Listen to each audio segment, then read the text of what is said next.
Hey guys, I'm back again and I have for you today a look at the Women's Prize Longlist. Tonight at midnight, the Women's Prize Shortlist will be announced. So let's get started. I tried to read the maximum off the list. So basically I wanted to read, I think it's 14 books, and I didn't quite get to those 14. There was 2 I DNF'd, and there are 2 that I'm currently trying to get through at the moment. So we'll talk about those as I go along. What I'll do is I'll just sort of give you a little bit of my idea on the books that I've read and what I think, and at the end I'll tell you what I think or what I would like the shortlist to be. So I don't know, because it's all, I think at this point, there are a lot of contenders for the shortlist. I don't think it's going to be as easy as that to guess who's going to be on there. Okay, so I've got my trusty book with all of my notes and stuff. So the first book on the list was The Silence of the Girls by Pat Barker.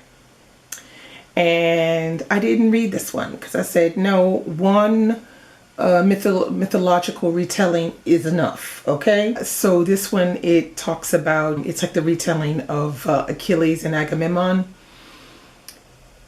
No, I didn't want to read that one, so I didn't even touch it, so I don't know.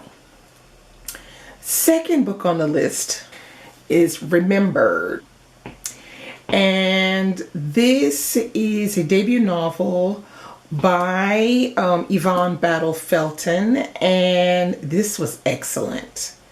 I really enjoyed this. This is sort of like, I don't want to say it's, just to say that it's a slave novel, but it's a novel that discusses slavery, but it's sort of like the meeting of slaves and free Negroes. And the thing that I like the most about it is that it is centrally told from the point of view of the slaves. So that made it very different. And the way she goes about telling the story is a little different as well, because we hear from one character, and that is Spring, and she is accompanied by her sister, who is a ghost. And you're probably thinking, but Dee Dee, you don't like stories with ghosts in it. No, I usually don't. But this one was good. It's a short novel, but it's very well written, very descriptive, and it talks about a time period in a little different way than what is normally done. So yeah, this was a good read. Okay, so number 3 on the list, everybody's mother, brother, and dog knows about that one, and that is My Sister the Serial Killer. This one, I don't have that much to say about it because you all know about it. You've heard about it. This is a sort of like a crime thriller novel set in, I think it's Lagos, and it's 2 sisters. One sister has a habit of killing her boyfriends, and her older sister has a habit of cleaning up after her sister. So this one I thoroughly enjoyed, a lot more than I had originally expected, because I thought, okay, it'll be good, but I don't think, it's gonna be like, over the moon or anything. But I read it and I actually really liked it. I thought it was very well done. It's done with short chapters. It moves at a very quick pace. You could read this in one afternoon. It has a lovely cover, and yeah, but I'm not sure that this one will make it on the short list. In my opinion, I don't think it'll make it. Now, if it does make it, I'll be happy that it makes it, but I just don't think it's the right fit. But this is also a debut novel, and I'm looking forward to see what this author will write as a second novel. Okay, so number 3 on the list is The Pisces by Melissa Broder. All right, now this, all right, so I looked it up and I was like, okay, it says fantasy, romance, and magical realism. Here again, you're probably thinking, Dee Dee, you don't like fantasy. You don't like romance. You definitely don't like magical realism. So what are you doing reading the Pisces? Well, anyway, I decided to read the Pisces, and I read it over the holidays, just to spring break. And I read it on ebook. And I really liked it. Okay. Now, would I recommend it to everybody? No. But I really liked it. It's the main character's name is Lucy. She's this young woman who's dedicated 7 years to a relationship with a man. And something happens. She starts to question this relationship, her being with this man. And then she kind of provokes, them taking time away from each other, to just take a break. And taking a break winds up being them separating. And from there, shit goes down. Okay, so this book is really interesting because it has a lot of themes that discuss how difficult it is to be a single woman in today's society, and how some women base their value on the relationship with the man that they're with. So for example, if it's a young woman who doesn't have a boyfriend, then sometimes that woman might feel like she's not doing well, or she's not succeeding in life, and this kind of thing. So the book talks a lot about women who seem to value themselves by the relationships that they're in. And Lucy is particularly unlikable. But even though I still continued on because I wanted to see what was going to happen, because the Pisces is essentially about a woman, this young woman Lucy, having a relationship with a merman. Now, this is where the fantasy, the magical realism comes in. I found this intriguing. Now, there's another thing. It's not only romance, but it's also erotica. So there's a lot of vivid, descriptive sex in the book. So if you're the kind of person that does not like that kind of thing, then you should give a miss to the Pisces. If you don't mind that kind of thing, then you should try to read the Pisces. I found it intriguing, and I found it worthwhile in the sense where the author makes some really good points about relationships between men and women, and how we treat each other, and how women will allow a relationship to take them away from themselves, from what is right for them. And it talks about, being free to have sex with whoever you want, however you want, whenever you want.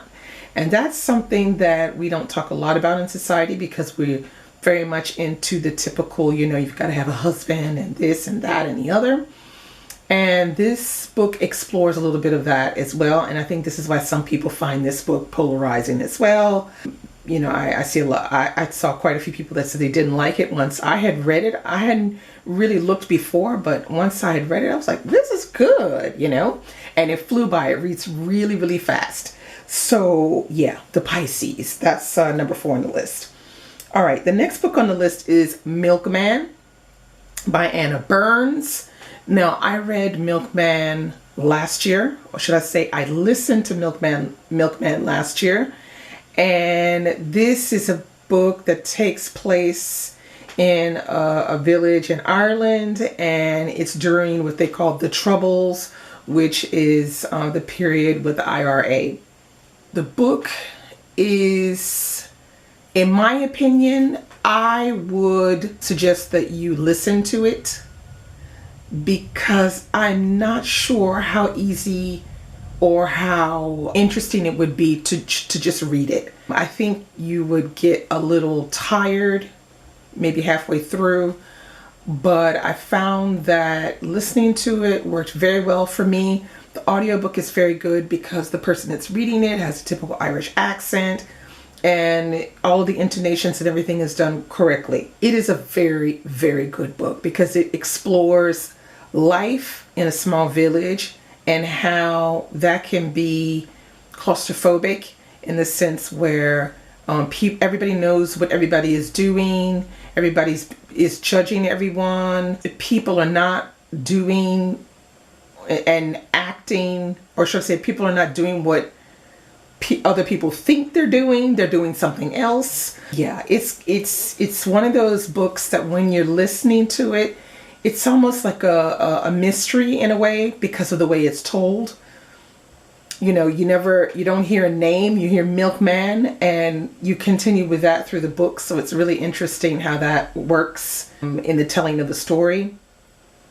I highly recommend it. I think it's really good. Like I said, I recommend it on audio. I don't necessarily recommend it to read in a physical book. Next on the list is Fresh Water. Okay, now this is by Akwaeke Emezi. And Akwaeke Emezi, I think she is non-binary transgender. So Akwaeke you must refer to Akwaeke as they. This book, I have just started reading it, so I'm only 25% in, and I'm intrigued, okay? So yeah, I'm very intrigued the way this book is going, and I hope to have this finished by the 1st of May because it's very interesting. I hear that this book is based on truth because I think it has a lot to do with Akwaeke's life. And would I recommend everyone to read it? Not so sure about that either because I think it is not an easy read. It's something that challenges our typical Western ideas about things, about God and, you know, not believing in God and believing in gods. So not so sure that I would recommend this to everyone for the moment. And that's just me having read the first 25% of the book. So that's Fresh Water. Next on the list, we have Ordinary People by Diana Evans. Oh Lord, this book. This is the second book by Diana Evans I've read in probably the past, 7 or 8 months, because I read last year 26A. I think it was in October. Absolutely hated it. So when I saw that this was on here, when I saw what it was about, because it's basically exploring the breakdown of young relationships of two black couples in London, I thought, hey, maybe this will be good. So this is like, I picked this one up and I literally dragged it for one whole month to finish reading it. I mean, I literally dragged it a month. I finished reading it at the end of March. Yeah, dragged it. This book, the problem with this book is she's trying to do too many things, and the characters, so you get the impression that it's going to be a story told about 2 or 3 couples, but in fact she only focuses on one couple in the book, and this couple, they have 2 children, and they maybe been married 10 years, and they're like breaking down and acting like they've been married 20 or something. I don't know, it's kind of weird. It talks about lots of different neighborhoods in London, and I'm just not familiar with these places that she talks about in this book, and she doesn't allow me to be comfortable, or she doesn't allow me to understand more about these places because she doesn't talk about them as if though the reader may not know these places in London. So I feel like if you're from London or you know London really well, you'll probably really like it. But I had a lot of problems with it. And the fact that you focus on this one couple, this black couple, we see these couples for the first time. It coincides with President Obama's being elected president for his first term. And from there, and it's supposed to spark some kind of interest to these couples. But I mean, nah, brah, it don't work. No ma'am, this one did not work at all for me. There's just too many things being explored at once. She has this thing where she puts themed music all the way through it. She really likes John Legend, and that's what the title is from. It's one of his songs, Ordinary People, and then through it there's all kinds of music references and John Legend references, and then she talks about Little Supermarket, and it's just really weird. And then it gets down to the end, and then she springs out a ghost out of nowhere, and I'm just like, girl, really? What is this ghost doing here? But why? It's just, no. I think if this gets shortlist, I'm really going to be pissed off because it's really not a good book. Sorry, it's not. Okay, next on the list is Swan Song by Kylie Greenberg. And this one I'm not reading. I don't care if it gets shortlisted or not. I'm not reading it. It talks about Truman Capote's life, and I don't really care. Sorry. So I didn't read it. Next on the list is An American Marriage by Tiari Jones. Now, this one I read last year, and I was surprised by it because I was thinking, when I read it, I was thinking, it's going to be all right. I don't think it's going to be all that. Because the last book I read by Tiari Jones was Silver Sparrow, which I thoroughly enjoyed, at least the first half of the book. And the second half of the book, she lost me. In the ending, she pissed me off. So when I picked this one up, I was like, I'm not really sure. But I started reading it, and I quite enjoyed it. I saw what she was trying to do with it, and it works. Will everybody like reading it? I'm not so sure about that either. I mean, some people might find some parts of it overly dramatic. Some people might think that she doesn't discuss black men and women being incarcerated in America as business. She doesn't talk about that aspect of it as so much, but it is called An American Marriage because she's focusing on the marriage side. Now, if you want to see my review on this, I'll link that below, and you can see more about what I think. So yeah, that's An American Marriage. Okay, next on the list is Number One Chinese Restaurant. Oh, damn. Oh, this one, I started listening to it, I think it was a couple of days ago. I started listening to it on audio, and I got all the way to chapter 4, and I just checked out. I can't even really give you a description. It's just about a Chinese restaurant. The first 4 chapters that I listened to, they didn't interest me whatsoever. And I don't think even if I had the book, I'd be interested. I think if I had the book, I would have stopped even before chapter 4. So with the audio, I managed to get to chapter 4, and I still wasn't interested. And I just decided to DNF it because I saw no reason for me to be reading a book or listening to a book, should I say, for 10 hours that is boring as fuck, that is not interesting. So I DNF'd it. And then next on the list is Bottled Goods, another one that I DNF'd. Bottled Goods is by Sophie Van Leeuwen. I think that's what it is. And this was supposed to be about communist Romania in the 1970s. It reads like a novella in flash, kind of with a magical realism twist. Ugh, boring. I DNF'd it. I couldn't get into it, and it's really short, but I think it's too short. I mean, that's one of the reasons why I checked out on it, because it was too damn short, okay? And it was just hopping here and hopping there, so DNF'd it. Next on the list is this one, which is Lost Children Archive. And this is by Valeria Luiselli. And I'm reading this when I'm only like a quarter in. So hopefully if I can get some reading done tomorrow, I can maybe finish it since I don't have to work so much tomorrow. But I am, like I said, 25% in, and I am enjoying the heck out of this one. It's very literary fiction. Not sure I would recommend it to everyone just yet because I've only read 25%. But what I have read, I'm enjoying immensely. And yeah, this is a real contender, I think. Next on the list is Praise Song for the Butterflies, and that is by, one of my favorite authors, Bernice L. McFadden. And I read this one in February for #ReadSoLit, and I thoroughly enjoyed it. Now, this has all of the great points about Bernice L. McFadden, which is her capacity to tell you a story about a very specific character in a very specific place.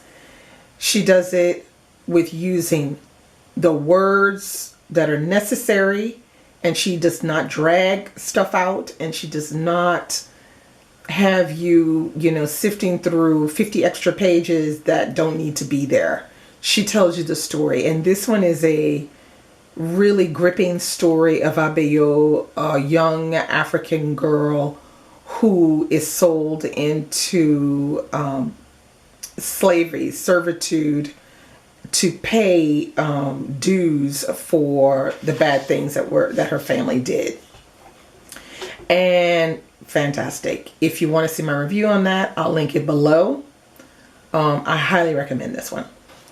Next on the list is Circe by Madeline Miller. Now, I read this one last month, and I enjoyed it, but I didn't love it. Okay, I liked it, I didn't love it. This is a retelling of Circe, who is a witch who gets abandoned, or should I say imprisoned in a way, on a deserted island. And we basically follow how she develops as a character on this island. The book has some really good points. The main good things about this book is it's the writing. Madeline Miller can write. She writes really well. The voice of Circe is very particular. It's very solid, and that character comes through very well. However, there are parts of the story that fall and become a little monotone in places. And in the beginning, you're thinking, well, damn, Circe, if you've been living over 100-something years, how come you so stupid? I don't know. That's what I felt like in the beginning. Why is she so dense if she's been living so long with the gods and everything? Anyway, other than that, I think it's a very good book, and it has a good chance of being shortlisted. Would I recommend it? Yeah, if you're interested in a retelling of Circe, of a mythological retelling. Now, the only thing is, when I picked this up, I was expecting it to be kind of like a more modern retelling, and that's not what it is. So I was a little disappointed when I started to read it. But if anybody is out there watching this who writes books, this would be good as a retelling with like a fantasy kind of twist or to it or something, where it would be like Circe, but like in real life kind of situation. I think it would be really good if somebody could do something like that. I think it would make it more interesting than just hearing it in this type of voice. But yeah, it was good. It was good. Next on the list is Ghost Wall by Sarah Moss. And this book was so good. Like, I had heard people talking about this book before on BookTube, but I didn't really pay attention to it. But since it was on the Longlist, Women's Price Longlist, I said, let me give this one a try. So I read this one during the Dewey's 24-hour readathon, and I just thought it was fantastic. It's so good. So it's basically, it's a family that is reenacting living life like they're in the Iron Age. And it's I think they're like an English family, and they're doing it with like a professor and his students. And quickly, a dynamic is expressed to us that we can see that the father is this overbearing, judgmental, harsh, violent father and husband. So you have the mother walking around on eggshells. The mother is just like, she walks around on eggshells so much, she's like completely, like she doesn't even exist.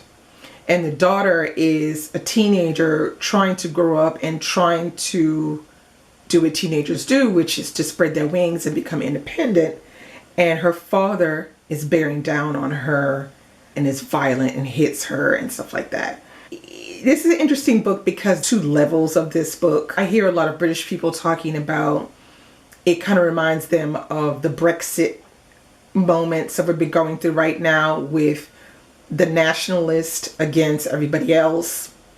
And that's because one of the main characters, the father, is very much so like that. He's a bus driver, but he has this knowledge of history and this Iron Age period, and he would like to be more than what he really is. And within the story, as short as the story is, let me tell you, it is so freaking layered, but it's well written, economized on words, but she leaves all of the good points there. It's really, really good. It's the kind of book that when you read it, you want to talk to somebody about it, because you might get something and somebody else is going to get something else. It's just an excellent book. It's really big. This would make a good book club pick. Last but not least on the list is Normal People. OMG.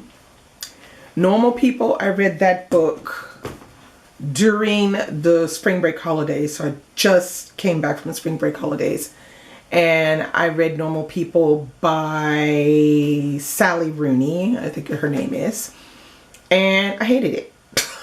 I don't know what to tell you. It was a no ma'am for me. No ma'am. Okay. This book, I didn't know what I was going to expect from this book, but I remember hearing so many people on BookTube talk about how fantastic this book is. So I was like, okay, I'm going to get to that one. I'm going to read that one. Boy, was I disappointed. I mean, I was disappointed. The writing is good. I'm not going to, dog that out too much. The writing is good, but the rest was like a no ma'am. You've got, first of all, the story is, it kind of feels and reads similar to a young adult novel.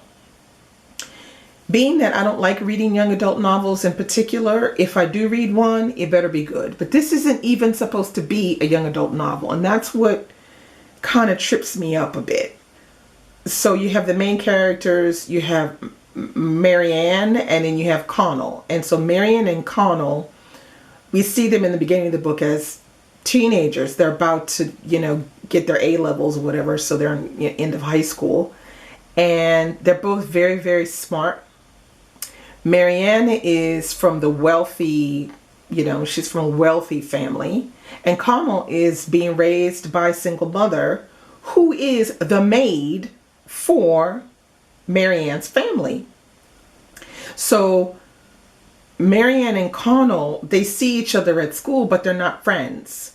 But yet they're actually sleeping. They have a relationship in the sense that they're sleeping with each other. So here you get this sort of friends with benefits kind of relationship, and they're like in high school. And the thing is, they act like it's written as if though the both of them don't know that they're doing a friends with benefit relationship.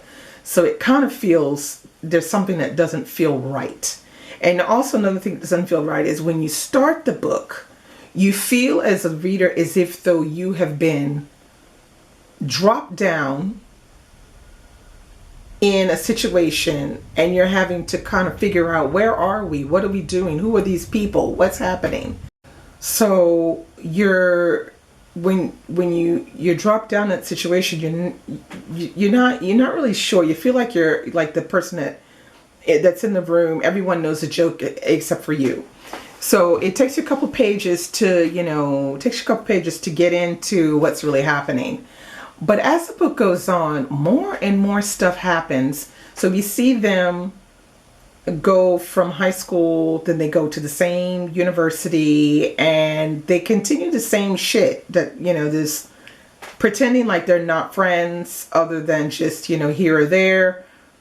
but yet they're having a sexual relationship while, you know, they're dating other people. And it's just, it's a lot of back and forth and a lot of angst and grief.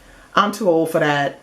So not really for me. Now, if that sounds like something that you would like to read about, I say go ahead and read it. I personally wouldn't recommend it.